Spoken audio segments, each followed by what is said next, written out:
Good morning मित्रांनो, स्वागत आहे आपल्या नवीन व्हिडिओमध्ये. आज कॉलेजला जाण्यासाठी राहिलेलो तो काढलंच ना करोबा. आमच्या विचारांच्या गतीपेक्षा ही सायकलवाला गेला बघा. मग काय आम्ही बघत राहिलो. आता वाट बघायला गेलो गाडी, मग गाडी काय भेटणार, ट्रॅक्टर तर दिसला. दोन चाकी तर काय थांबली नाही. मग म्हणलं आता 18 टायरीला हात करावा. हात केला आणि नशिबाने साथ दिली म्हणून ते थांबले. हा सोप्पा विषय नसते आमच्याकडे, हार्डच विषय. इतने तेजस्वी लोग हैं हमारे पास. आता दादांनी त्यांच्या धंदोसाठी घेतलेला भला मोठा हार. लक्ष्मीची पूजा करणं मग गरजेचं आहे हो. लक्ष्मीचा मान ठेवला तर मग आपली लक्ष्मी आपला मान ठेवते. गाडीत बसल्यावर अशी फिलिंग आली जणू की आपण कुठेतरी स्वर्गात गेले. मागं बाग एक कसं हत्यार होतं. गाडी बी भारी सजवलेली. दादांनी लावला की म्हणणं गाणं.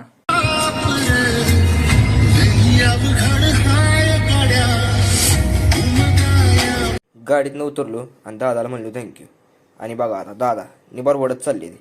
नाद करा पण आमचं कुठं कसं हानगी व्हिडिओ आणि कुठं व्हिडिओ. कॉलेजला यायला तर उशीर झालता आणि बघतो तर आहे आमची साथ द्यायला कॅरेन देण्या बसली तिथं. मग काय सोपा विषय आहे होय. A few moments later. 2 lecture तर केलं आणि आता म्हणलं आता जाऊ पेट पूजा करायला. मग काय डबा खायला आलो की झाडाखाली आणि बसल्या बसल्या लावला ताड्या. आता दिन्या बारक्या पोरासारखं करत होतं. डबा खाऊन तर काय पोट भरलं नाही. आता आमच्याबरोबर पुढं काय घडतं हे पाहण्यासाठी ब्लॉग बघत राहा.